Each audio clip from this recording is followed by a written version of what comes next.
Hello everyone. It's our honor to welcome today Lieutenant Colonel Mr. Manoj Sinha ji, who is a Gallantry Award winner. And to speak about him, we need to walk through his experience, his bravery and his courage in Indian Army. And let's understand his experience will speak about so much insights into the nation serving and development of oneself and having a great vision for life. Welcome you, Mr. Manoj Sinha ji. Thank you, ma'am. Thank you. Thank you very much. Can you please describe your childhood, आपके बचपन के दिन? चूँकि आप Indian army में हैं जी जी, और अभी तो आप शायद वॉलंटरी रिटायरमेंट ले लिए हैं। जी मैंने ले लिया। 2018 में मैं वॉलंटरी रिटायरमेंट। जी जी। तो आप बचपन में आपका ऐसा क्या मोड़ आया, आपने डिसाइड किया कि आपको इंडियन आर्मी ज्वाइन करना है? कृष्णा जी, थोड़ी सी भूमिका है जी। मेरे पिताजी वायुसेना में थे। हाँ। मैं बिहार का रहने वाला हूँ। बिहार में जन्मा हूँ, बिहार के एक छोटे से गांव में। हाँ। लेकिन पिताजी के साथ घूमता रहता था पूरा देश। और छुट्टियों में पुराने ज़माने में तो और कोई ऑप्शन था नहीं, कुछ सोचता भी नहीं था। छुट्टी मतलब गाँव, तो गाँव जाते थे। तो ये दोनों अनुभव मेरे साथ चल रहे थे। कुछ एक not a very good example to quote. मैं ये नहीं चाहूँगा कि लोग इस मैं जो आप बता रहा हूँ उसको अच्छा समझे, बट मैं जब बचपन में अच्छा ठीक पढ़ता था मैं, लेकिन 11वीं 12वीं में 10वीं के बाद थोड़ा सा मामला डामाडोल होने लग गया। तो डामाडोल होने लग गया तो इसमें से पॉजिटिव लेसन ये है जो एक मेरे पिताजी ने किया कि मुझसे ज़्यादा जो है सपने मेरे पिताजी और मेरे परिवार के होते थे। कि उस ज़माने में सपने मतलब क्या, इंजीनियर बनेगा, डॉक्टर बनेगा, ऑफिसर बनेगा, मतलब यही 3-4 ऑप्शन होते थे। IAS ऑफिसर बनेगा, तो वो सपने थे, मेरे भी थे। लेकिन जब उन्होंने देखा कि ये मार्ग सही नहीं है, मतलब मैंने कहा ना मैं थोड़ा रास्ता भटक रहा था 11वीं 12वीं में, तो मेरे पिताजी ने एक बहुत ही बुद्धिमत्तापूर्ण एक निर्णय लिया। उन्होंने, जबकि ये सब मेरा करियर में अच्छा करना उनका सपना मुझसे ज़्यादा था, लेकिन उन्होंने कहा कि भाई वो बात की बात है, एक अच्छा इंसान बनना बड़ा ज़रूरी है। और जिस रास्ते पर तुम चल पड़े हो या जो तुम्हारी संगत है यहाँ पर, जो परिवेश जो माहौल मिल रहा है यहाँ पर, वो सही नहीं है। मतलब जहाँ पर उस समय था मैं 11वीं 12वीं के टाइम, उन्होंने कहा कि तुम अब वो सपना, the dream can wait, even if you don't, that dream doesn't materialize ever, it's okay, but you need to be a good human being, and for that इस जगह को तुम्हें निकलना चाहिए, ये जगह छोड़ना पड़ेगा। ऐसा कोई रूथलेस वाला डिसीजन नहीं था, बट ही फेल्ट कि बेटा you have to leave, otherwise यहाँ बिगड़ जाएगा। तो आपके पिताजी भी एयरफोर्स में थे ना? एयरफोर्स में थे। तो फिर मैंने एयरफोर्स में थे तो वो क्या करेंगे, डिसिप्लिन लाइफ। तो एयरफोर्स का आदमी ने, एयरफोर्स में थे, एयरफोर्स के फॉर्म ला के दिया, एयरफोर्स भर दिया मैंने। एयरफोर्स मतलब एयरमैन जिसको बोलते हैं कि very honourable job, but for the hierarchy में बात की जाए तो सिपाही वाला रैंक जो होता है जी, उसमें मैं चला गया। और बिल्कुल उनकी बात बिल्कुल सही सत्य साबित हुई कि जैसे ही मैं वहाँ से निकला और ट्रेनिंग में आया और ट्रेनिंग में 2 जूते लात पड़े, तो मेरा होश ठिकाने आ गया। पर तभी आपने पापा की बात मानी? हाँ, पापा की बात मानी। जैसे उन्होंने कहा कि आपको स्ट्रांगली फॉर्मली आप निकलिए यहाँ से, यहाँ आपकी संगत दोस्ती यारी सब गलत है, आप यहाँ से निकलिए और आप करियर वेरियर की आप second priority, being a good human being is first priority. तो उन्होंने गुड ह्यूमन बीइंग बनने के हिसाब से आपको ट्रेनिंग लेना ज्यादा पसंद किया। उनको लगा कि इधर से निकलना जरूरी है, क्योंकि यहाँ तुम गलत हो रहे हो। अच्छा। यहाँ तुम्हारी जो सर्कल है ये सब गलत हो गया, यू नीड टू लीव। हाँ। तो और वो बिल्कुल सही साबित हुआ कि जैसे ही ट्रेनिंग में गया मैं, तो वहाँ जब प्रेशर जूते जब हार्ड होता ही है तो मेरा दिमाग ठीक हो गया, सारा भूत उतर गया मेरा। जी जी। उसके बाद मुझे लगा यार कुछ करना चाहिए, अब तो गलती हो गई। तो अब देखिए, जब मैं परिवार के साथ था, पूरा सब खाना पीना, मतलब जो भी पढ़ने के लिए जो भी सुविधा मिलती है मिल रही थी, लेकिन तब मैं नहीं पढ़ रहा था। अब यहाँ आकर ट्रेनिंग पूरी करी, ट्रेनिंग के बाद जैसे ही मैं पहली पोस्टिंग आई, तो उसके बाद नौकरी के साथ साथ मैंने पढ़ना शुरू किया दोबारा से, और ग्रेजुएशन अपनी किसी तरह से ख़त्म की। अब ग्रेजुएशन करने के बाद मैं फिर अब एलिजिबल हो गया कंपटीशन में अप्लाई करने के लिए। तो बट तब तक आपका ट्रेनिंग चलता रहा? नहीं, ट्रेनिंग खत्म होने के बाद, ट्रेनिंग खत्म होने के बाद मैं आ गया, पोस्टिंग आ गई मेरी। पोस्टिंग फर्स्ट क्या पोस्टिंग थी? फर्स्ट पोस्टिंग मेरी जामनगर में थी, गुजरात में। क्या पोजीशन था आपका? एसी बोलते हैं एयरफोर्स में, जो कि सिपाही बोलते हैं आर्मी। जी जी। सिपाही का जो रैंक होता है उस रैंक पे था मैं। तो वहाँ से फिर पहले तो 3 साल जो ग्रेजुएशन, ये पहले तो ग्रेजुएशन वगैरह करी, और फिर तो उसके बाद मैं फिर ये जैसे ग्रेजुएशन किया, मैं CDS कंपटीशन को अपीयर करने के लिए एलिजिबल हो गया। तो फिर कंबाइंड डिफेंस सर्विसेज का एंट्रेंस एग्जाम क्लियर करके SSB एक बार नहीं हुआ, 2 बार नहीं हुआ, तीसरी बार में हुआ। रिटर्न हर बार हो जाता था, SSB मेरा नहीं हो रहा था, तो तीसरी बार में वो हो गया, तो फिर मैं अफसर बन गया आर्मी में। तो मेरी आर्मी में आने की ये कहानी है। इस तरीके से आप आर्मी की तरफ रुख किए? हाँ, मतलब मुझे वो था कि ऑफिसर बनना है। हाँ। मतलब मैं सिपाही पे था। अच्छा। मतलब उसमें कोई कमी नहीं है, हाँ। बहुत सी सम्मानीय काम है वो।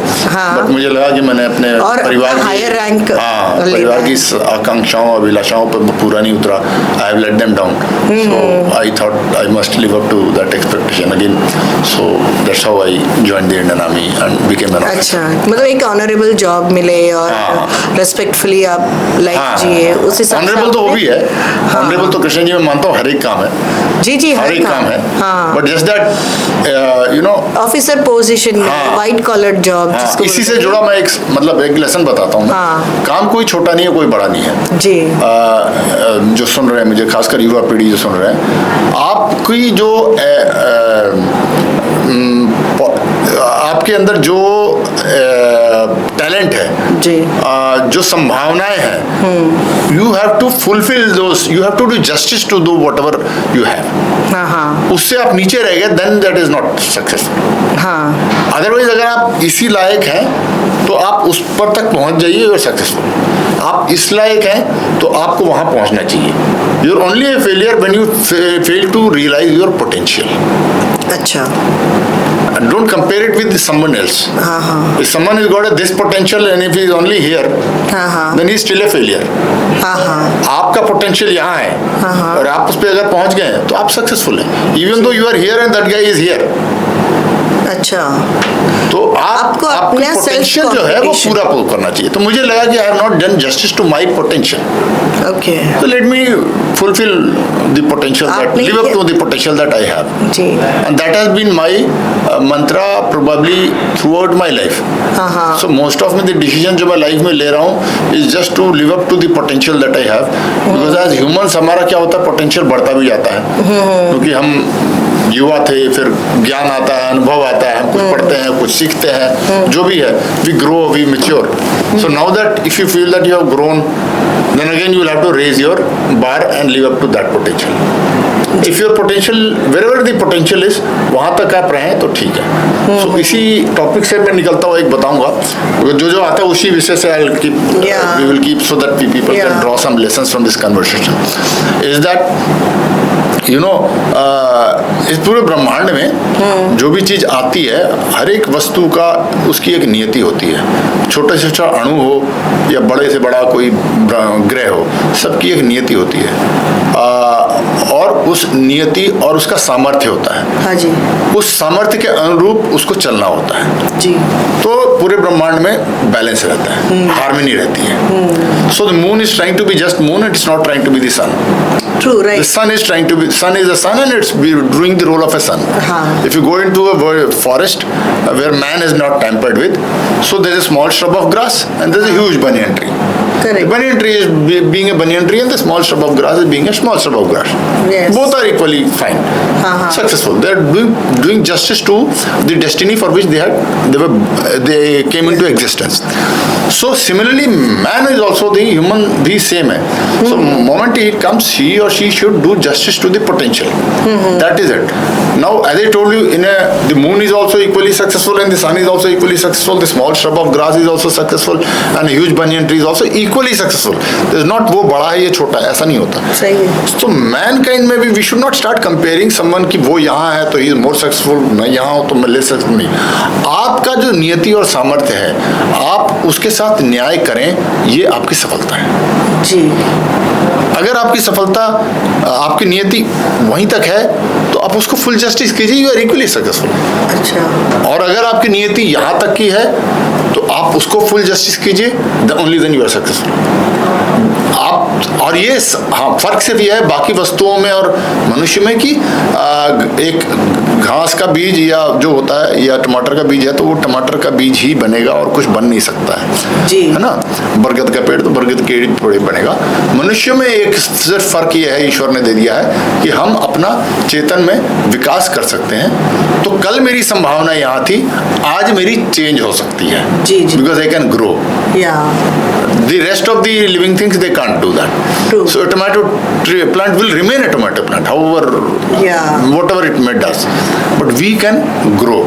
So from time to time, as we keep realizing कि यार अब मेरा अनुभव ज़्यादा हो गया है, या मुझे ज़्यादा ज्ञान आ गया है, या परिस्थितियाँ बदल गई हैं समाज में, because of which I'll have to probably do a different role now to live up to my potential.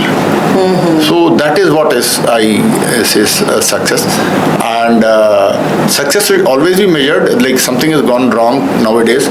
I don't know when it went wrong, will not get into that, but success का ये जो परिभाषा आ गया है समाज में कि success मतलब achievement है, हम कितना अपने लिए उपलब्धि हासिल कर लें, वो है। तो हम परिभाषा कभी कभी सम्मान भी देते हैं, किसी को हम मंच पे बुलाते हैं, ये बहुत सफल व्यक्ति हैं क्योंकि इन्होंने ये उपलब्धि हासिल कर ली है, ये अचीवमेंट हासिल किया, ये अचीवमेंट हासिल किया। वो गलत है परिभाषा। आपका सक्सेस तब होता है जब आप कंट्रीब्यूट करते हो। तो उपलब्धि सफलता नहीं है, योगदान सफलता है। अच्छा, achievement is not success, contribution is success. We are here, we've come into existence to contribute based on our again potential. नियति और सामर्थ्य के अनुरूप हमें योगदान करना है, वो हमारी सफलता है। और उस सामर्थ्य के अनुरूप हम अगर 100% करते हैं तो हम सफल हैं। चाहे आप बहुत समाज के एक छोटे से छोटा बड़ा नहीं कहूँगा मैं, अगेन वो रिलेटिव शब्द भी सारे गलत हैं, बट जैसे हम मानते हैं कि कोई हाउस कीपिंग स्टाफ का हमारा है, और मैंने ऐसे कई लोग देखे हैं तो जिनको समाज उतना मानता नहीं है क्योंकि बड़ा है, लेकिन मुझे लगता है कि वो ज़्यादा सफल है। क्योंकि मुझे लगा कि जैसे मैंने कोरोना में मैं वॉलंटियर हो गया था, 7 हिल हॉस्पिटल में गया था काम करने के लिए, तो वहाँ मैं हाउस कीपिंग और पेशेंट केयर अटेंडेंट को संभालने की, मैनेज करने की जिम्मेवारी थी मेरी, दायित्व था। तो मैं वहाँ देखता था कि एक अम्मा है, वो शी इज़ ऑलमोस्ट टचिंग 60, सुबह उठ रही है, 3 बजे उठ के खाना बना रही है, फिर लोकल ट्रेन से पहुँच रही है, और उसके बावजूद भी आकर पीपी किट पहनकर जिस श्रद्धा से वो सेवा कर रही थी उनकी, और वो व्यक्ति कोरोना का पेशेंट जिसको कि अपना संबंधी नहीं छूना चाहता जी, उसकी वो सेवा कर रही है, उठा रही है, बैठा रही है, उसमें से कुछ ज़्यादा जो कमज़ोर है बाथरूम ले जा रही है और उसकी हर एक चीज़ को साफ कर रही है, और वो प्रसन्नता और वो खुशी से कर रही थी। तो मुझे लगा कि यार इतना डेडिकेशन तो मैं अपने काम में नहीं ला रहा हूँ। तो मुझे लगा ये मुझसे ज़्यादा सफल है जी। उसको भगवान ने जितना सामर्थ्य दिया है उस सामर्थ्य को वो 120% कर रही है जी जी। मुझे लगता था कि मेरे को जितना सामर्थ्य दिया मैं तो अभी उसका 5% या I have not been able to fulfill the potential that God has blessed me with, and I'm trying to do that. But I felt she is more successful than me. True. Right. So that is the reason I felt, from coming back to the question जहाँ से था, कि I felt I have not done justice to my potential, and that's the reason I need to do something. Only to live up to the potential and expectations at that time with my limited vision to the expectations of my family.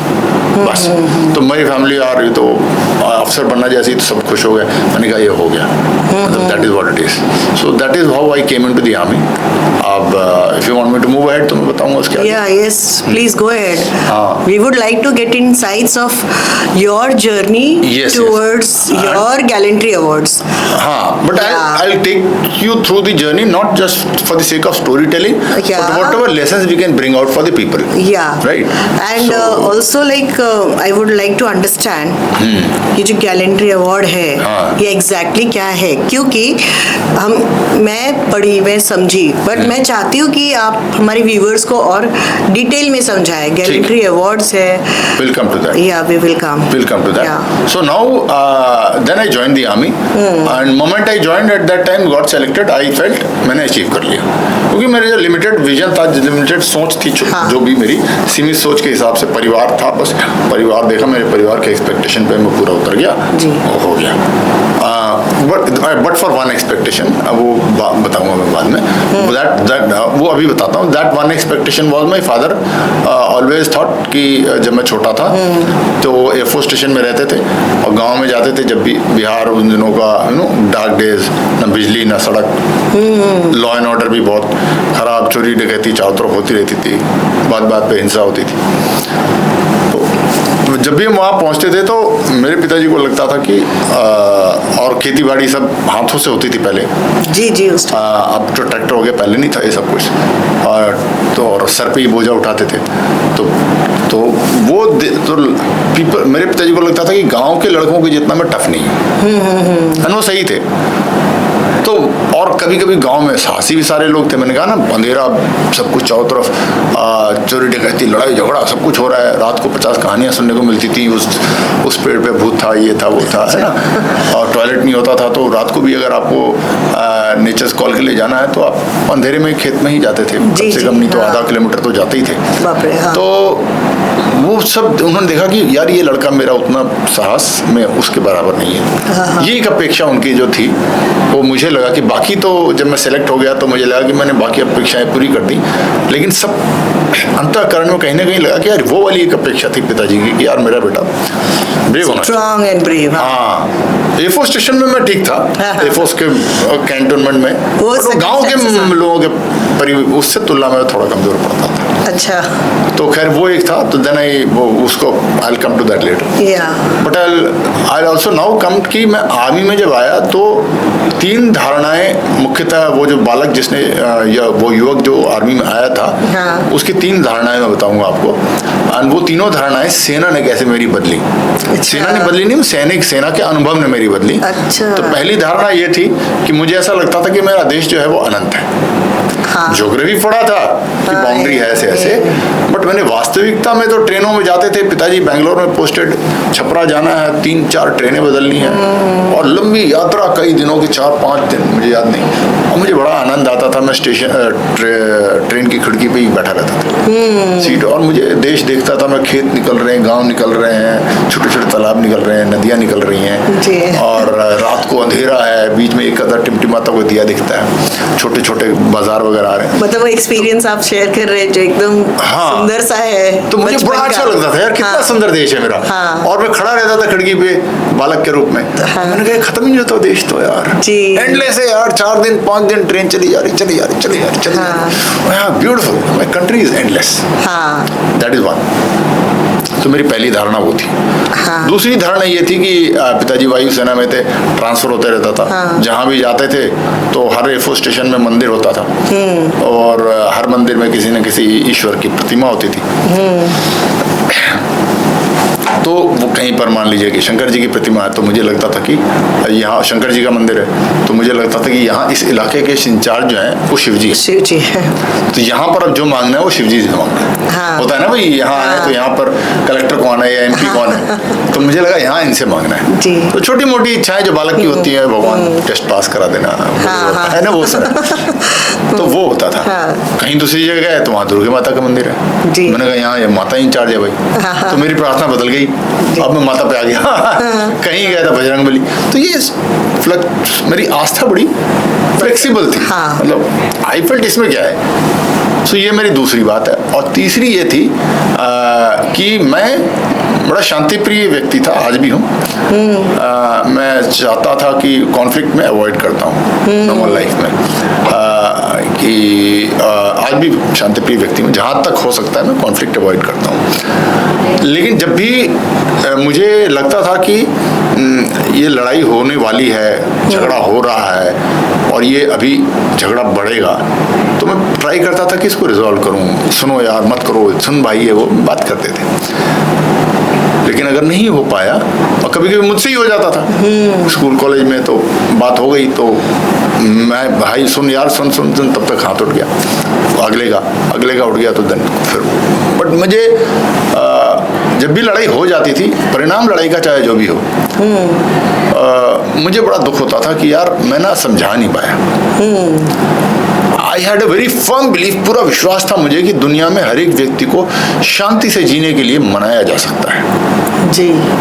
सिर्फ फर्क क्या है कि सही व्यक्ति होना चाहिए, एक मैच्योर व्यक्ति। तो अगर मेरे सामने कुछ हो गया और मैं नहीं रोक पाया उसे, हाँ। तो मैं उसको अपनी असफलता मानता था कि यार मैं समझा नहीं पाया। जी। मेरे से ज्यादा कोई समझदार व्यक्ति होता तो समझा देते, कृष्णा जी होती तो समझा देती यार, हाँ। मैं छोटा रह गया। जी। और सर होते तो समझा देते, इसके फादर होते, मेरे फादर होते तो समझा देते, ये लड़ाई नहीं होती। तो ये मेरा अटूट विश्वास था। तो ये 3 चीजें लेके मैं सेना में गया। हाँ। देश अनंत है, आस्था फ्लेक्सिबल है, हाँ। और शांति से हर एक व्यक्ति को रहने के लिए Resolve। मनाया जा सकता है। हाँ। अब मैं सेना में गया तो पहली पोस्टिंग मेरी लाइन ऑफ कंट्रोल पे हुई। अब लाइन ऑफ कंट्रोल पे मैं जब गया, मतलब बटालियन हेडक्वार्टर, कंपनी हेडक्वार्टर, ऐसे पढ़ते आपकी हायरार्की क्या है? मतलब एक हाँ। आर्मी यूनिट होती है ना, हाँ, हाँ। तो उसका बटालियन हेडक्वार्टर होता है। हाँ, बटालियन हेडक्वार्टर। हाँ। उसके बाद फिर उसके नीचे कंपनीज होती हैं। हाँ जी। तो आप एक कंपनी में जाएंगे, हाँ। कंपनी में भेज जाएगी, फिर आगे प्लाटून, ऐसे Slowly ऑर्गेनाइजेशन होता है ना, किसी Organization। वैसे है। हाँ, हाँ। तो मैं जब ऐसे ही जाते जाते जा रहा था पेट्रोलिंग पे, तो मेरे साथ के जवान ने मुझे रोका, धमकी देके कि साहब रुक जाओ। मैंने क्या हो गया? बोले हमारा इलाका खत्म हो गया। क्या खत्म हो गया? हमारा इलाका खत्म हो गया। हाँ। अब वो Line of देखो, control। हाँ, वहाँ कोई अच्छा। लकीर तो होती नहीं है ना, हम जैसे हाँ, हाँ, हाँ। वहाँ कोई लकीर नहीं है, वैसे ही पहाड़ी जंगल जो है सो है। हाँ, वो हाँ। अपनी अंडरस्टैंडिंग है, मतलब कि एक दूसरे को जब कि हाँ तुम्हारा इलाका हमारा यहाँ, दोनों तरफ की फौज को पता है। तो बोले सर हमारा इलाका खत्म हो गया, और वो देखो सामने पाकिस्तान का पोस्ट है, बंकर दिख रहा है। हाँ, बोले सर अभी एक कदम आगे बढ़ेंगे तो गोली मारेगा। तो मेरी को धारणा थी कि मेरा देश अनंत है, असीमित है। आज उसकी सीमा दिखा दी किसी ने मुझे, और ये सीमा भी किसी को स्वीकार्य नहीं है, वो इसको भी चुनौती दे रहा है। तो मैं वहां से कृष्णा जी, जब मैं वापस भूमि का वही टुकड़ा जिस पर मैं चलकर गया था, मैं वापस पलट के जब उसी भूमि को देखा मैंने, तो मुझे देश समझ में आना शुरू हुआ। तो एक बार दुख होता है ना। हाँ। दर्द तो हुआ होगा कि नहीं, बस। दर्द का नहीं, हाँ। एक अनुभव था। हाँ। लेकिन देश समझ में आना प्रारंभ, वो उसके पहले मैं देश को सीरियसली लेता नहीं था। जी। सीरियसली नहीं लेता था, कहने का मतलब शायद वो सीरियसली वाला वर्ड शब्द शायद गलत हो, लेकिन ऐसा होता है ना कि जब हम स्वस्थ होते हैं, हाँ। जब मान लीजिए हम युवक थे, बिल्कुल स्वस्थ थे, आज भी आप स्वस्थ हैं, हम सब स्वस्थ ही हैं, वो ईश्वर की दया से। लेकिन मान लीजिए कि किसी दिन कोई गेम खेल के या दौड़ के या कुछ भी करके एक दिन ऐसा लगा हो कि यार आज तो मतलब कितना अच्छा लग रहा है ना, you feel like God, gym करके या कुछ करके। तो आज बीमार नहीं है, लेकिन हमें पता है कि यार वो वाली बात नहीं है। जी। उस दिन जो आज से 10 वर्ष पूर्व, 20 वर्ष पूर्व, एक दिन वो सुबह सुबह क्या महसूस हो रहा था मुझे, लाइक हाई एनर्जी। तो वो आपका रेफरेंस पॉइंट है हेल्थ के लिए, हाँ, हाँ। है ना। तो वो पता, और तो वो अब क्या है कि जब हेल्थ कि जब तक हेल्थ को कोई खतरा नहीं है, तो हम सोचते नहीं है कि हेल्थ हेल्थ हेल्थ करते रहें। जब हेल्थ थ्रेटन होती है जी। तो हम सीरियस हो जाते हैं, जरा ध्यान देना पड़ेगा, हाँ, हाँ। नहीं तो ये बीमारी हो रही है। हाँ, हाँ। तो देश को मुझे कोई खतरा ही नहीं दिखता था पहले, हाँ, हाँ। तो मैं देश को सीरियसली नहीं लेता था। जी। आज खतरा दिखा, हाँ, मैंने कहा तो देश को सीरियसली लेना पड़ेगा। हाँ जी। तो मैं आज के युवाओं को बोल रहा हूँ, मेरा एग्जाम्पल कोट मत कीजिएगा, मैं बेवकूफ था, हाँ आई जी। Was ignorant, that I did not take that those things seriously. हाँ। You need to start taking country very seriously right from now. Yes. ठीक है ना। तो वो तो मेरा पहला धारणा वो हुआ, हाँ। देश अनंत है, वो खत्म हुआ। अब दूसरा आया, मैं आता हूँ इस पे कि शांति से हर व्यक्ति को मनाया रहने को बोला जा सकता है, और उसके साथ साथ आस्था वाली बात। तो अब मैं जब वापस आया तो मुझे आतंकवादियों के इंटरसेप्ट्स हर जगह रहते हैं, इंटेलिजेंस इनपुट्स, उनके लिटरेचर, उनके प्लान्स, शत्रु के प्लान्स, वो सारे जो कुछ भी है एक मिलिट्री के रूप में बताया जाता है, ये है। तो मैं स्तब्ध हो गया, यार ये तो देश पे इतना बड़ा खतरा है, ये तो प्री प्लानिंग है। मैं तो बालक की तरह मस्त घूम रहा था, मुझे पता ही नहीं था देश पे खतरा है, कोई चुनौती दे रहा है। आज की जैसे सोशल मीडिया, ये वो, अखबार टीवी में ज़्यादा टीवी था नहीं, घर में अखबार आते नहीं थे। तो हमने तो खेलते कूदते निकाल दिया पूरा, हमें पता ही नहीं था। तो उसके बावजूद मेरा जो ये विश्वास था अभी भी कि हर एक व्यक्ति को शांति से रहने के लिए मनाया जा सकता है, मैंने कहा ट्राई करता हूँ। तो मैंने वहाँ पर आतंकवादियों से रेडियो सेट पे बात करते रहते थे, हम सुनते थे, तो इंटरसेप्ट करके। तो कभी कभी अधिकांशतः हम पूरा सुनते हैं कि कोई खबर निकले उससे। कभी कभी लगता है कि यार ऐसे टाइम पास कर रहा है, इनका भी मतलब काम वाम है नहीं, खबर कुछ जो निकल चुकी है। तो फिर उस वक्त फिर मैं इंटरजेक्ट करता था कि सुन भाई साथी, तो ज़्यादातर वो बंद कर देते थे कि ये तो भारतीय फौजी सुन रहा है भाई। अच्छा। तो लेकिन फिर कभी कभी वो उसमें से भी कोई बैठा पहाड़ में जंगल में बोर हो रहा होगा, तो वो भी बोलता हाँ भाई बोल फौजी। हाँ। तो फिर मैं बात करता था। जो दर्शक सुन रहे हैं मेरे YouTube चैनल पे जाके देख सकते हैं, मेरी और एक आतंकवादी की बातचीत मैंने YouTube पे डाली हुई है। अच्छा। हाँ, मतलब ऑडियो रेडियो सेट कन्वर्सेशन। ये अलाउड है? मतलब उसमें कोई सीक्रेट नहीं था। हाँ, जो नॉर्मल कन्वर्सेशन। हाँ, जो सीक्रेट वाली बात मैंने नहीं डाली है। जो नॉर्मल बातचीत है कि मैं उनको ये बात कर रहा था कि यार हम क्यों लड़ रहे हैं, क्या फायदा है, तेरा खून मेरा खून एक ही है, हम सेम तो है, हाँ। क्या करना है, तू क्यों लड़ रहा है। वो बोला नहीं मेरे को तो हुकूमत चाहिए, हमें कश्मीर पे हुकूमत हिंदुस्तान। मैंने कहा भाई हिंदुस्तान में तो जमहूरियत है, जमहूरियत मतलब लोकतंत्र डेमोक्रेसी है। मैं तू आ जा, इंतखाबात होते हैं, तो इंतखाबात मतलब इलेक्शन चुनाव, तो आ जा, तू खड़े हो जा भाई, जीत जा, बन जा, हुकूमत बना ले, तो यहाँ पर क्या दिक्कत है, जनता चाहेगी तो हुकूमत कर ले यहाँ पर। इस तरह की बातें करता था, लेकिन वो बोलता था ना इस्लाम। तो मेरे को वो जो दूसरा मेरा भ्रम था कि आस्था तो क्या है, अपनी पर्सनल मैटर है यार, कुछ भी मान लो। फ्लेक्सिबल थी मेरी, और मेरा यहाँ भ्रम टूटा कि यार ये आस्था के लिए पूरी दुनिया तबाह करने को तैयार है। और अब तक थोड़ा बहुत इतिहास भी समझ में आया। मैंने कहा इतिहास में भी लोगों ने आस्था के कारण लाखों करोड़ों लोगों को खत्म कर दिया भाई।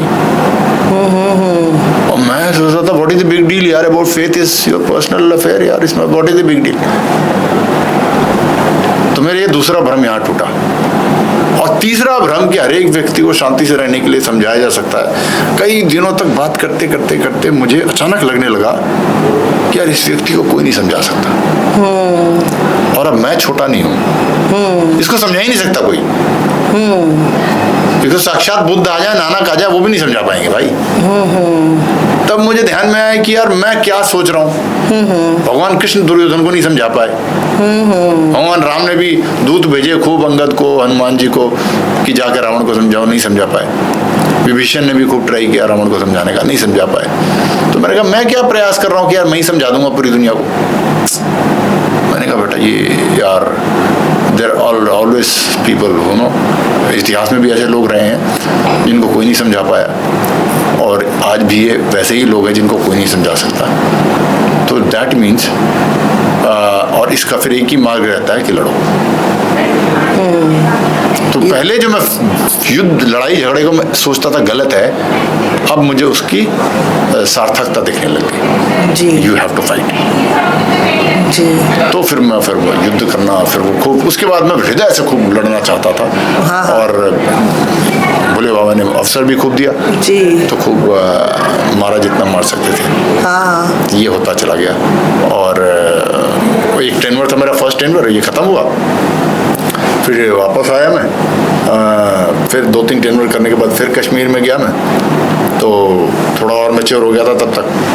और इस बार जो थे मैं लाइन ऑफ कंट्रोल पर नहीं था, कश्मीर के बीच में गाँव जहाँ होते हैं ना आतंकवादी बहुत थे, वहाँ पर था। तो यहाँ भी वही प्रयास जारी रहा मेरा कि बात करूँ नहीं करूँ, ये करूँ। इस बार लोगों से भी बात करना शुरू किया, बिकॉज मेरे नीचे बहुत सारे लोग थे, गांव थे, lot of people were there, तो वो भी करता था मैं, तो वो बात करते रहता था, तो समझ में आया। और इस बार मैं ज़्यादा समझ गया था, तो इस बार दूसरे वाले में बहुत मारने लड़ाई करने का मौका मिला, और काफ़ी खून बहाया। उनका भी सौभाग्य था, उनका भी दुर्भाग्य था कि कुछ हमारे जवानों का भी बहा, और फिर मेरा भी बहा।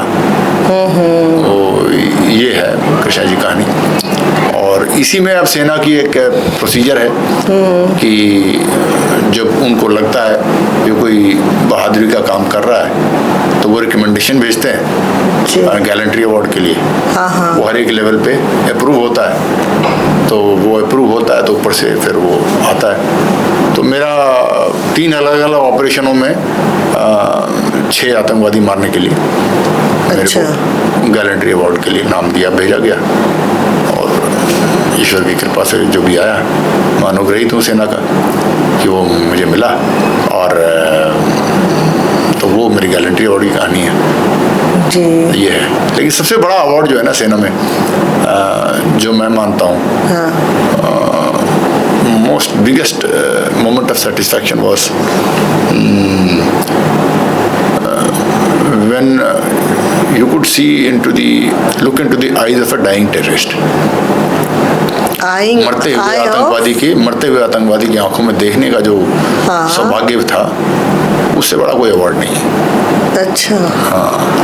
और थोड़ा सा इसको स्पष्टीकरण कर दूं मैं कि मरते हुए देखने से मुझे कोई ज़्यादा वो नहीं था। मैं ये देखना चाह रहा था कि मृत्यु के समय ना हर एक व्यक्ति को, कोई व्यक्ति जिंदगी में कितना भी कुछ भी सोचे, मैं आतंकवादी और क्रिमिनल्स की बात नहीं कर रहा हूँ, आम आदमी, हम लोगों के बीच में भी हमारे बहुत सारे विश्वास, हमारी बहुत सारी धारणाएं जो है वो गलत हैं।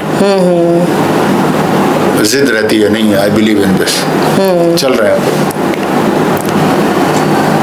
In the moment of death वो रियलाइज होता है सबको कि मैं कहाँ गलत था, कहाँ सही था, सबको पता चलता है।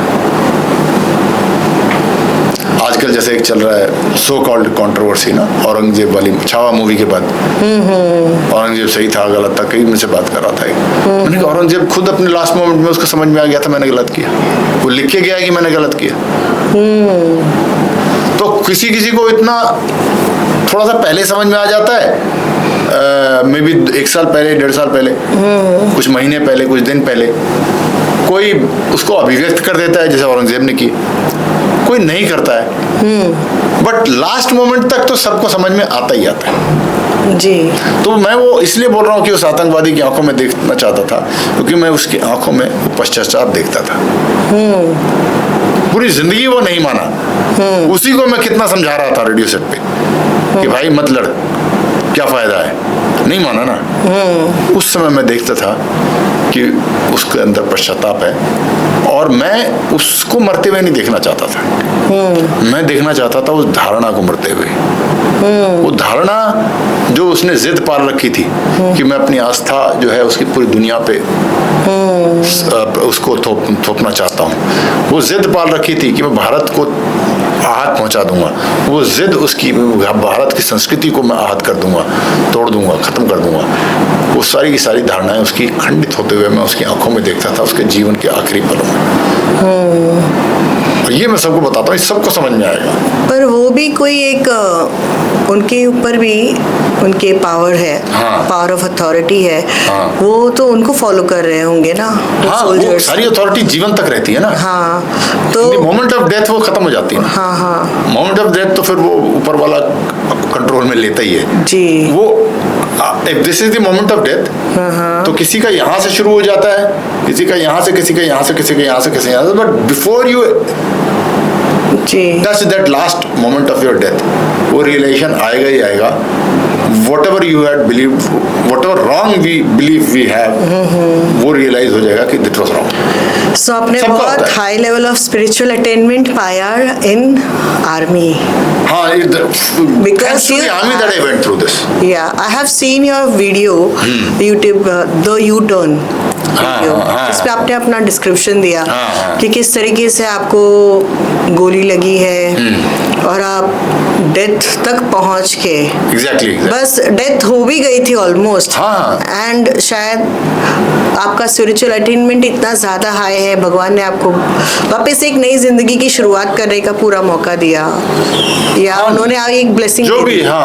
डेथ तो मतलब डेथ तो कृष्णा जी हमेशा होती है जी। Even now it is just that, जो कहते हैं ना, when we breathe out we die, when we breathe in we again we are alive. when we sleep, Correct. we entered the phase of death. We get up again, we entered the phase of life. Yeah. So it is, वो होता रहता है. It is not just एक साथ switch नहीं बंद होता. It is like होता ना, लाइट ऑफ एंड अंधेरा हो गया. हाँ. ऐसे नहीं होता है. इट इज लाइक दैट, धीरे धीरे धीरे धीरे धीरे धीरे, वो जैसे लालटेन की पहले बत्ती बंद करते थे ना, धीरे धीरे घुमाते जाओ आप, और लौ धीरे धीरे स्लो होते जा रहा है. ठीक है ना. So you are very well aware कि Yes, yes. आपको एक ना एक दिन ये डिफिकल्ट मोड से गुजरना ही है, जो ये लाइफ एंड डेथ का जो खेल हो रहा है, हाँ. बीइंग अ सोल्जर हाँ, ऑन द पोस्ट. इसको डिफिकल्ट नहीं बोलना चाहिए. It is very good. It's a challenging. It is truth. सत्य है ना जी. वो हमने अपनी धारणाओं और मान्यताओं के हिसाब से हर एक चीज को एडजेक्टिव दे देते हैं. हम this is good, this is bad. जी. हम अपनी कंफर्ट और कन्वीनियंस के हिसाब से देते हैं, right. And that is where we start going wrong. For example, tell you, when we travel in air and if there are clouds, what are the air crew announce there, खराब मौसम की वजह से, because of bad weather there will be some turbulence. Now is that cloud bad? वो नीचे किसान से पूछो. हाँ. जी जी जी. बट हम अपनी कन्वीनियंस, क्योंकि we want a comfortable air travel, so उसके हिसाब से we have given it. It is bad. Right. Same हम लाइफ में ये good bad, most lot of good bad जो हम जिसको मानते हैं, it is based on our convenience. True. Individual perspectives पे डिपेंड करता है. हाँ, perspective is of our own selfish convenience. हाँ. Perspective is of our own selfish convenience. हमने एक कल्पना की दुनिया बना ली है. हाँ. और उसके हिसाब से जो नहीं सेट बैठ रहा है वो बुरा हो गया, जो सेट बैठ रहा है वो अच्छा हो गया. Right. But beyond all this there is always something which is right, there is always something which is wrong, whether we accept it or not. And this, I'll tell you, this thing of believing something good and bad is शायद हमेशा से था, but predominantly Bharat में जो अब आया है, ये शायद पश्चिम से आया है. क्योंकि पहले भारत में क्या था, we are all not like this. ये आजकल बात बोलते हैं ना, बिलीफ पे सबकी लड़ाई होती है. I am not talking of belief only in faith and God, everything. I believe this way of living is right, I believe this is right, I believe in this color, I believe in this music, I believe so many, है ना. I believe the political ideology है, तो I believe in this ideology, I believe in this ideology. उसी पे मरने काटने को तैयार है लोग. भारत की जो मूल भावना थी ना, वो बिलीफ की नहीं थी. We were predominantly, primarily seekers. We were not believers. We were seekers. But yes, we are humans. So, as on today, if I don't have all the knowledge, suppose I don't have all the knowledge of food. What is good, what is bad? And there's so much of food available here. So, I can't go hungry just because I don't have the knowledge that which is the most nutritious food out of this. So, as per my limited knowledge, I will pick up something and eat. But I know that I need to learn more. Yeah. आज के मेरे ज्ञान के हिसाब से मैं ये खा रहा हूँ, मुझे लग रहा है ये सबसे ज़्यादा न्यूट्रिशियस है. प्रिज्यूमिंग दैट मैं हेल्दी खाना खाना चाहता हूँ. बट कल और विकास होएगा ज्ञान का, will know something, okay I think वो इससे भी ज़्यादा पोषक भोजन था, मुझे ज्ञान नहीं था. अब आज मेरे सामने आएगा ऑप्शन, तो आज मैं वो खाऊंगा, क्योंकि अब मुझे ज्ञान बढ़ गया. Means we are continuing to seek to know the truth behind food. Same was the our attempt to continue to seek to know कि सत्य क्या है. हर युग में, हर पीढ़ी में इसी सत्य की तलाश में कुछ लोग सब कुछ त्याग करके वन में, हिमालय में चले जाते थे. जी. हर पीढ़ी में ऐसा होता था. आज भी है, आज भी हैं हमारे कई लोग हिमालय में. तो वो क्या करते थे, जब वो जाते थे, या जाते, आज भी कोई जाएगा या भविष्य में भी कोई जाएगा, तो वो अपने सारे बिलीफ छोड़ के जाता है. वो सारे डॉगमास, सारे बुक्स कुछ नहीं लेके जाता कोई. ये जस्ट छोड़ के जाता है बिल्कुल, जितना हो सकता है. और फिर बाकी वहां जाकर जब वो साधना शुरू करता है, तो बाकी जो कुछ अंतःकरण में है उससे भी वो मुक्ति पाना चाहता है. यू नो, मतलब विकार जितने हैं, है ना, काम, क्रोध, लोभ, मोह, द्वेष, ईर्ष्या और जितने विकार होते हैं, साधना है क्या, बेसिकली उनसे मुक्ति पाने का प्रयास है. तो जैसे जैसे आप उससे मुक्ति पाते जाएंगे, आप सत्य के नजदीक आते जाएंगे, राइट। एंड जिस दिन इनसे हम पूर्णतः विकारों से मुक्त हो जाते हैं, we will start flowing in harmony with truth. Truth की अपनी एक हार्मनी है, हमारी एक अलग चल रही है, बिकॉज हमारा हार्मनी में नहीं है। आप सितार ले लीजिए, सितार के तारों पर आप गोंद चिपका दीजिए, धागा बांध दीजिए, कुछ नॉट लगा दीजिए, तो संगीत नहीं निकलेगा उसका। जैसे जैसे उसके अंदर को सफाई करते जाएंगे, उनकी गांठें सुलझते जाएंगे, वो हार्मनी में आती जाएगी। The day everything is perfect balance, संगीत निकलता है। तो वैसे ही हमारे शरीर के अंदर के, मन के अंदर के, अंतःकरण के, मानस के जितने विकार हैं, गांठें, वो जैसे जैसे खुलती जाएंगी, तो then one day it will come that will start flowing with the cosmic law. Moment you start doing that, you see truth, जुप से आ जाता है अंदर। एक उदाहरण दूं, इस कमरे में, इस कक्ष में यदि अभी हम सब शांत हो जाए तो हमें कुछ सुनाई नहीं देगा, लेकिन यहीं पर आप ये एक ट्रांजिस्टर ले आइए, उसके ट्रांजिस्टर के अंदर का सारे साइंस को सही कर दीजिए, डायोड, ट्रायोड, बैटरी, इलेक्ट्रिसिटी, जो भी विज्ञान होना चाहिए, सब कुछ। उसके बाद एक फ्रीक्वेंसी उसकी सही ट्यून कीजिए, इसी कमरे में संगीत बजेगा। अर्थात संगीत है यहाँ, हम शांत हैं, सुनाई नहीं दे रहा है, लेकिन संगीत है यहाँ। वो विज्ञान जब सामंजस्य में आ जाएगा तो संगीत जो है वो मैनिफेस्ट हो जाएगा। तो उसी प्रकार से, लेकिन उस ट्रांजिस्टर के अंदर अगर डिस्टर्बेंसेस हैं, साइंस खराब है, डायोड खराब है, ट्रायोड खराब है, इलेक्ट्रिसिटी नहीं है, बैटरी टेढ़ी, जो कुछ भी है, वो हमारा, जब हमारा वो सब सही हो जाएगा तो सत्य यही है। तो वो वनों में इसलिए जाते हैं क्योंकि वहां कोई आर्टिफिशियल दुनिया नहीं है, सिर्फ अपने अंदर के विकारों को हटाना है। यहाँ पर हमारे अतिरिक्त भी बहुत सारी चीजें हैं जो हमने इकट्ठी कर रखी हैं, which may not be as per the harmony of the nature. May be the building may not be in harmony with the nature, that's what Vastushastra and all those things हमारे पूर्वज जो बताते थे। बट वन में चला गया तो हर चीज तो harmony is in harmony with nature. अब बाकी रह गया आप, अपना सॉर्ट आउट कर लो, बाकी हार्मनी में है ही, सत्य के साथ आपका साक्षात्कार हो गया। तो वो हमारे भारत की मूल भावना यही थी कि व्हाट इज दैट ट्रुथ। तो कुछ लोग जाते थे, वो सत्य का बोध करते थे, और फिर बाकी लोग जो वहां नहीं पहुंच सकते, वो उसमें से एक लेवल होता था कि वो भी जाके उनको गुरु मान लेता था। यार आपने शाखा, गुरु जी यार मेरा भी मार्गदर्शन कर दो जी। और फिर उसके नीचे एक गृहस्थ लोग होते थे जो कि वो भी नहीं करते, तो वो ऐसे लोग जो ऋषि होते थे, वो मार्गदर्शन, जो मापदंड जो देते थे और जो समाज के लिए वो परिभाषाएं बनाते थे, उस विज्ञान के हिसाब से, कौन सा ब्रह्मांड का विज्ञान जो सत्य उसने समझ लिया, उसके हिसाब से they will frame laws for the society कि ठीक है, तुम्हें ज्यादा पता नहीं है, तुम चलो अपनी गृहस्थी करो, मुझे समझ में आ गया, as per that law you should live like this. तो ये राजा हो आप, तो अच्छा, उस सत्य को इस देश में धर्म कहा गया, ये धर्म का ज्ञान हो गया। तो ये भी एक शब्द है, दुनिया में शायद ही कोई शब्द है जो इतना ज्यादा मिसअंडरस्टूड है। धर्म शब्द का ईश्वर के रूप का चयन और आराधना की पद्धति से कोई संबंध नहीं है। आज सबने उसको उससे जोड़ दिया है, नहीं। धर्म ब्रह्मांड का वो नियम है, द कॉस्मिक ऑर्डर है, द कॉस्मिक लॉ है, जिसको पूर्वज समझते थे, and based on that law फिर वो उपधर्म बनाते थे। तो वो बोले थे राजा का धर्म, प्रजा का धर्म, पिता का धर्म, पुत्र का धर्म, पुत्री का धर्म, सैनिक का धर्म, न्यायाधीश का धर्म, व्यापारी का धर्म, हर एक धर्मों को परिभाषित करते चले गए। कौन? वो लोग जिन्होंने मूल ईश्वरीय धर्म को समझ लिया था और उसके अनुरूप हम चलते थे।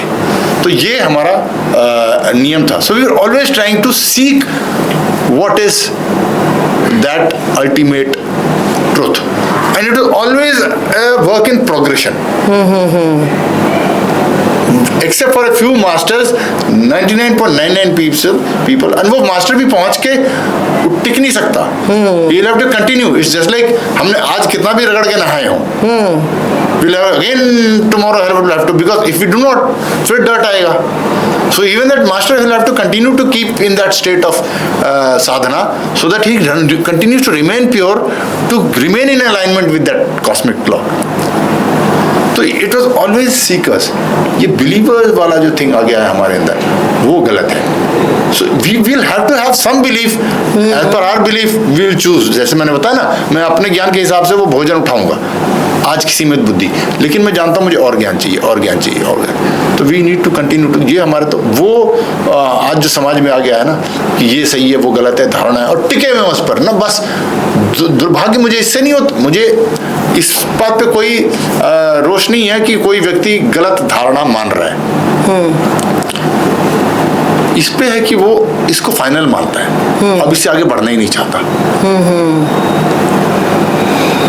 तब दोष है. अपने जीवन के स्तर में जो जो कर रहा है वो सही है ना. एक बालक पैदा होता है, एक शिशु पैदा होता है, वो बिस्तर पर ही मलमूत्र कर रहा है, तो गलत तो नहीं है. लाइफ के उस स्टेज के लिए ही और शी इज राइट. बट वो बोले कि नहीं अब मैं कंटिन्यू यही रखूंगा, even if I am 10 years, even I am 20 years, then he or she is not growing. Right? At that time when he or she, the baby is defecating or urinating on the bed, the baby is thinking I'm doing right, and the baby is right. The baby is right. He's actually doing the right thing. But if he continues to believe even after 5 years, 6 years, 10 years, 20 years कि this is the right thing. So when people refuse to believe, उनको जब ढक्कन लगा देते हैं, ये final है मेरा, इस पे तो सवाल ही नहीं उठेगा आप कुछ, तो अब मैं सीखना ही नहीं है. This is my final belief. That's where you start going wrong. Even if you are here, even if you are the highest. Bharat में वो नहीं था. सत्य क्या है, सत्य क्या है, सत्य क्या है, हायर सत्य क्या है, हायर सत्य, which is the higher truth, higher truth, higher truth. So that, as Vivekananda used to say, we simply keep moving from one truth to a bigger truth. So the truth of the baby in the bed that was the truth. Now a few months, maybe 1 year, 1.5 years down the line, the baby should crawl out and go, at least not soil the bed. So that is the truth. तो वो मुझे अफसोस होता है जब कोई बोलता नहीं ये. तो ये हमारा जो पश्चिम से थोड़ा आ गया, हम सब ने मान्यताएं बना. किसी भी चीज में देखो, everybody is final. This is my belief. Political belief मेरा फाइनल है, फेथ का बिलीफ मेरा फाइनल है, मेरा ये बिलीफ फाइनल है, वो सबका फाइनल हो गया. We are not ready to grow at all. That's what it is. It depends on the circumstances even.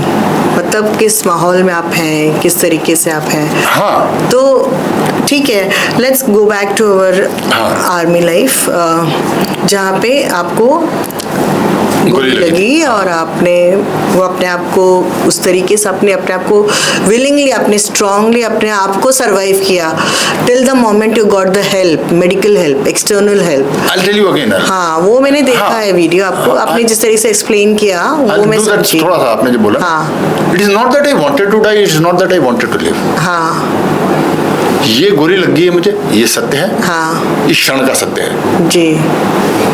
इस क्षण, हर क्षण के हिसाब से आपका एक कर्तव्य होता है जी, फल चाहे जो भी हो. तो मैंने कहा इस समय मेरे शरीर में बल नहीं है कि मैं कुछ कर सकूं, मैं उठ नहीं सकता. एक चीज करना है जो कि बड़ा कठिन था उस समय, वो है सांस लेना, क्योंकि गोली थ्रोट से गई थी फाड़ के. तो मैंने कहा मेरा कर्तव्य कर्म ये है कि इस समय मैं सांस लेता रहूं चाहे जितना भी कष्ट हो. तो आई केप्ट ब्रीथिंग. इसका परिणाम मैं इसलिए नहीं सांस ले रहा था कि मुझे जीवित बचना है, फल की चिंता नहीं थी मुझे, जो आपका कर्म है करना. हाँ. तो वो बोध मुझे उस समय हुआ कि बस कर्म है, करना है. हाँ. बस करते चलो कर्म. हाँ, हाँ. तो वही मैं जो प्रारंभ में बीच में एक वो हेल्थ का जो एग्जांपल दे रहा था, रेफरेंस पॉइंट. तो कि कभी हम युवा थे तो कभी हमें फील हुआ होगा कि हेल्थ का वाह फीलिंग यार. तो वैसी स्पिरिचुअलिटी में I am as normal as anybody today. मेरे पे भी मोह माया वैसी चढ़ गई वापस. हाँ जी. लेकिन मेरे पास वो एक रेफरेंस पॉइंट है जो मैंने एक बार अनुभव किया. हाँ. That's the probably the only difference. जी. वो उस दिन मैंने अनुभव किया है. कोई भी मुझे काम, क्रोध, लोभ, माया, द्वेष, हर चीज से मुक्त हो गया था उस क्षण के लिए. वो मेरा रेफरेंस पॉइंट है और आज मैं जीवन में जो कुछ भी निर्णय लेता हूँ, नॉर्मल डेली रूटीन नहीं, बट अगर कोई सीरियस काम करना है तो मैं फिर उधर से कनेक्ट करता हूँ। मतलब आप बहुत स्पिरिचुअल ग्रो हुए। आई डोंट नो वेदर इसको स्पिरिचुअल बोलना चाहिए नहीं, बट मैं कनेक्ट करता हूँ। स्पिरिचुअल वही है ना, मतलब अपने आप को एक अंदर से अल्टीमेट गोल वो है ना। तो मैं ये जानता हूँ फिर से तो मरना है ना, बुरी बात नहीं, मरना चाहिए। आई डोंट नॉट वांट, मेरे को वरदान देगा कोई भगवान आगे कि तुझे मैं अमर कर दूं, मैं भी अमर नहीं होना। We need to live, do our time and live. सिर्फ प्रकृति का ब्रह्मांड का नियम है, पत्ता गिरना चाहिए, फूल मुरझाना चाहिए, फल छड़ना चाहिए एक समय के बाद, ऐसा वो नियम है, उस हिसाब से सबको जाना है। तो जब वो आखिरी क्षण आएगा तो वो क्या है कि फिर मैं I want to see it कि उस वक्त आज जो मैं निर्णय ले रहा हूँ वो ये निर्णय मुझे उस समय कैसा लगेगा। So will I regret it then if I don't do this, so let me do this. Okay. या ये काम करने का मन कर रहा है, मतलब कमजोरी है अंदर, इंद्रियोवश, तो क्या उस समय पश्चाताप होगा? होगा, तो मत कर भाई। सो वो मेरा एक रेफरेंस पॉइंट है जी। बस, और कोई फर्क नहीं है। बाकी मेरे अंदर वही है, जब मैं जीवित बच गया तो माया मोह सब कुछ वैसे के वैसे चढ़ गई है। लेकिन मेरे पास वही है कि वो रेफरेंस पॉइंट है, उसी रेफरेंस पॉइंट से मैं जीवन के सारे निर्णय ले रहा हूँ।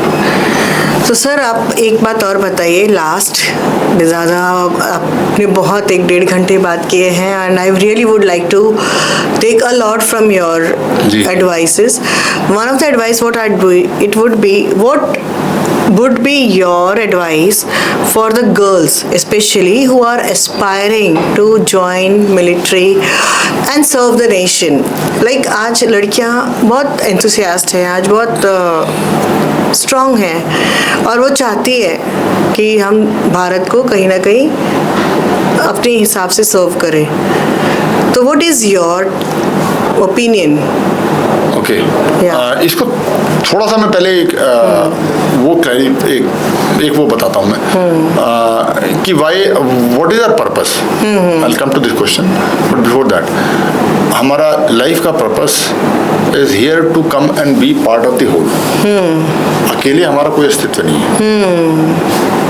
आई मी माई सेल्फ कुछ नहीं होता, ठीक है ना। We are here to be part of that whole. उस होल में हमारा अपना रोल ढूंढना है हमें, और उस रोल का निर्वाह करना है, right.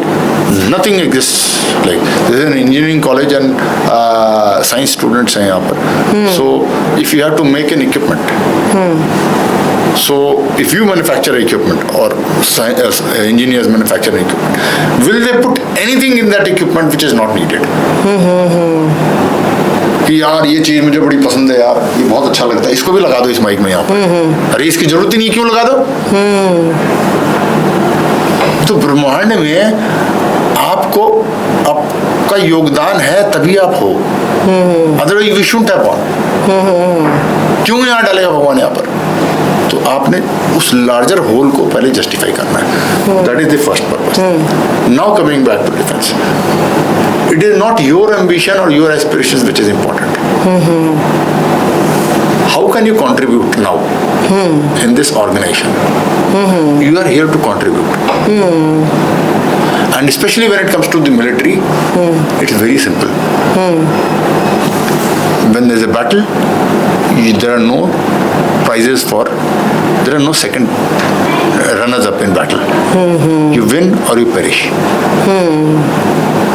So you should not go, girls, you should go with the aim of strengthening the organization. Find your role.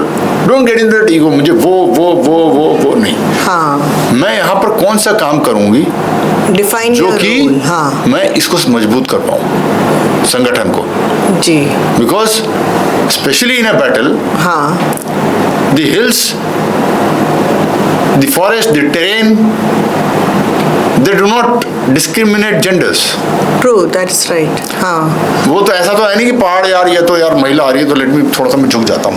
नहीं। Let me make it easy for her. Correct, हाँ। Right? Or him. I'm not talking genders. Anybody. There is when I used to walk the hill, I had Gurkhas. They were stronger than me. Most of them.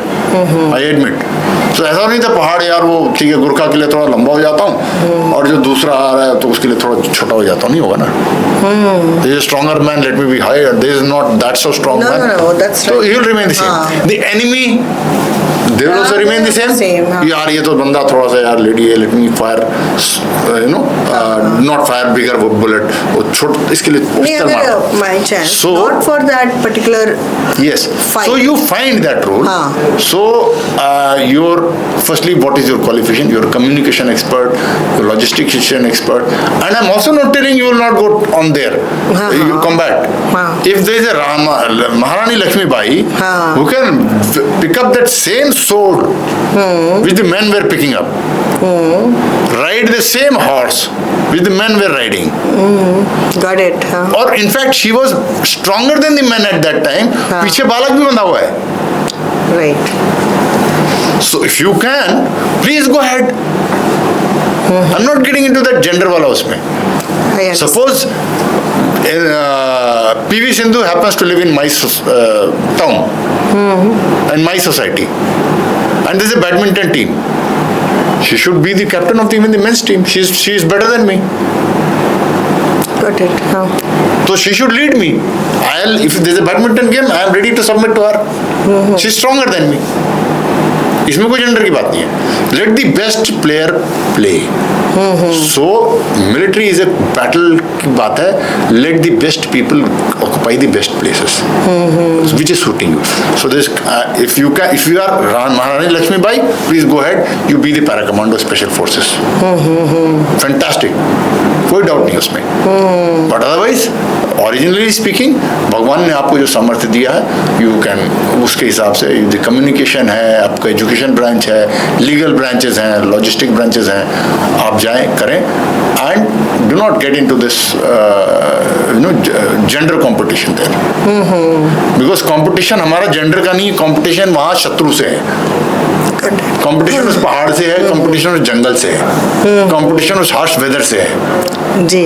आपस में नहीं है. ये सोच के जाएं कि let us make this organization stronger.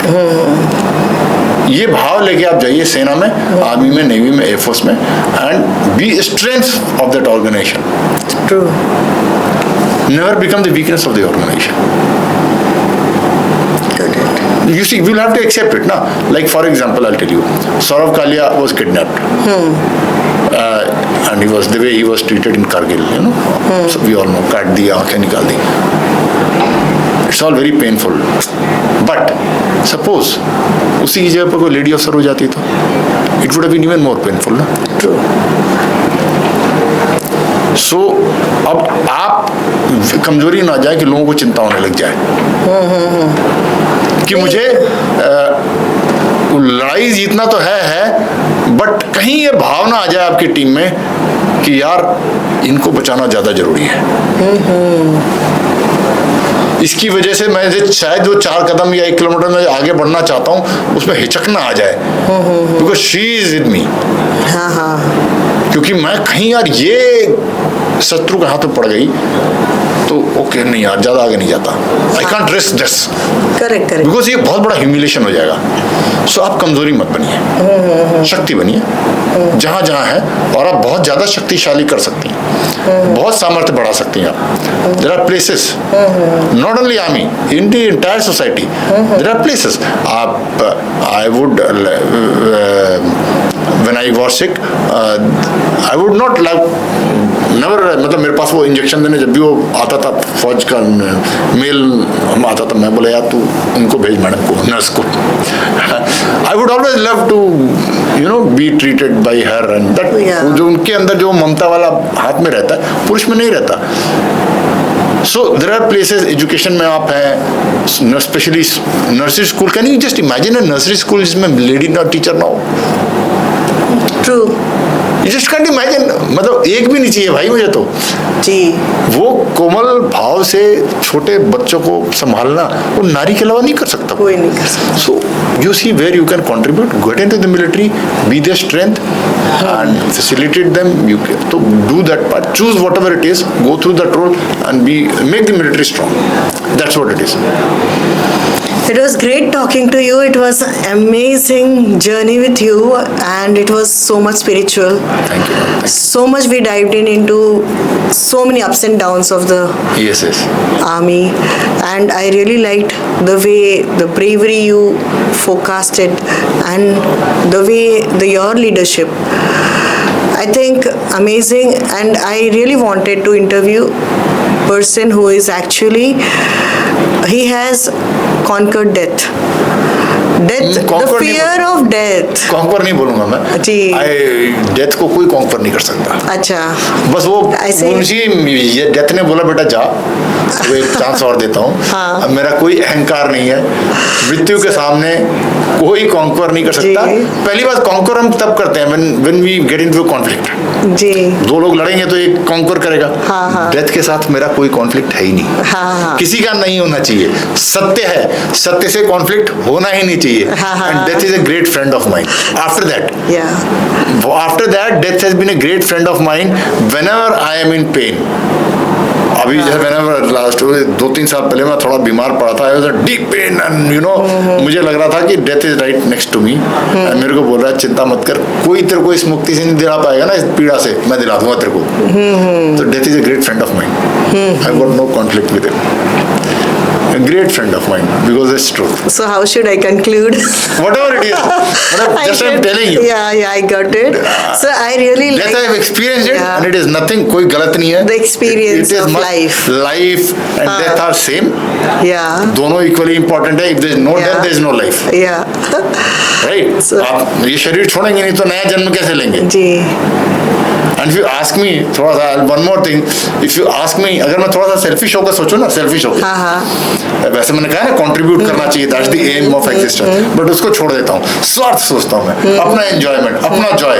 और भगवान तो पता है क्या मैं बोलूँगा भगवान से, भगवान मेरे को पैदा करना, 10-15 साल के बाद मार देना, फिर पैदा करूंगा। वो 15, 16, 17 साल के बाद फिर जिम्मेदारियां, दायित्व, शरीर में फिर बीमारी। 15-16 साल खेलो कूदो, माँ के गोद में, माता पिता खेलो, मैश करो, फिर मर जाओ, नया शरीर लो, फिर से गोद में। I would love to keep dying before 20 years of my life in every जन्म, but then उसमें फिर कंट्रीब्यूट नहीं कर रहे हैं, तो वो The purpose of life is not. हाँ। बट अगर स्वार्थ से सोचूं तो I love death, because that means a new life, all over beginning again, and I'm looking, but only thing is उस वक्त रिग्रेट नहीं होना चाहिए जी। कि जितना मुझे टाइम मिला। वो क्या शंकराचार्य तो he didn't live very long, he died very young. Ji. I would rather 100 year का कोई रिकॉर्ड नहीं बनाना। हाँ। I'd be very blessed and grateful if God gives me the life of a Shankaracharya. उतना कंट्रीब्यूट उनका 1% भी करके चला जाऊँ, 0.001%, I'm very happy. Ji. So that is what it is. ठीक है। और आपके नज़र में मिलिट्री बच्चों को जाना चाहिए, मतलब सब जगह जाना चाहिए, हर जगह ईमानदारी और मेहनत की आवश्यकता है। सेना हाँ। एक पार्ट है। हाँ। और वहाँ जाना चाहिए, अनुभव बहुत अच्छा होता है सेना का। और डिफिकल्ट टाइम्स में लीडरशिप क्या है, जब आप चैलेंजिंग टाइम पे खड़े होते हैं ना, तब लीडरशिप, देखिए लीडरशिप की परिभाषा पता क्या है? लीडरशिप की परिभाषा है खुद धर्म के मार्ग पर चलना, औरों को धर्म के मार्ग पर चलाना। धर्म मैंने क्या कहा शुरू में, ब्रह्मांड का कानून, नॉट गॉड से कोई रिलेशन नहीं इसका। So that is all is leadership. हर सत्य उस समय जो मार्ग है, in this moment what is right, you should be able to do it, make everybody else do it. And army में you get that opportunity specially, and पहले तो खुद को चलाना है ना, specially in a battle. Especially in a battle, you are walking, you know that बाकी time में लाइफ में रहता है यार, I don't know whether I'm doing right or wrong. थोड़ा सा डायलेमा शायद रहता है साधारण बुद्धि के लोगों को। In the battlefield you know that you are doing right. मतलब एक पॉइंट ऑफ डिसीजन। बिल्कुल पता है कि सही है। हाँ। फॉर एग्जाम्पल इवन आर्मी में when you are not in a battle, आप इधर उधर पोस्टेड हो, तो सीओ साहब आपको ऊपर से कोई आदेश आया है, यहाँ जाओ वहाँ जाओ, घर से फोन आ रहा है, बच्चे का बर्थडे है, घर में कोई बीमार है, आप बोल रहे यार वहाँ जाऊँ यहाँ जाऊँ, थोड़ा सा डायलेमा हो सकता है। बट आप बैटल फील्ड में हो, गोलियाँ चल रही हैं, घर से कुछ भी फोन आ जाए, कोई मर गया है, किसी की शादी है, आपके अंदर कोई शंका नहीं है, यहीं रहना है, यही सही है। कुछ भी हो घर से फोन आता रहे ना, यही रहूंगा, यही करूंगा, कोई शंका ही नहीं है, रत्ती भर भी 0.001% डाउट नहीं है। I am doing the most important job that one should be doing. वही धर्म है। और बाकी भी आप लोगों को सही मार्ग पर चला रहे हो, बस बी योर लीडर, ये है। Thank you so much for the wonderful insights. बहुत कुछ आपने बताया और बहुत कुछ समझाया, दैट्स समथिंग ग्रेट। और आपका ये इंस्पिरेशनल मोटिवेशनल स्पीचेस है ना, मतलब बहुत थॉटफुल होता है, बहुत अमेजिंग होता है, बस डाइव इन करने का मन करता ही जाता है। So let's end the thank you so much Krishna talks today with lieutenant colonel Manoj Sinha ji. Thank you so much. Thank you.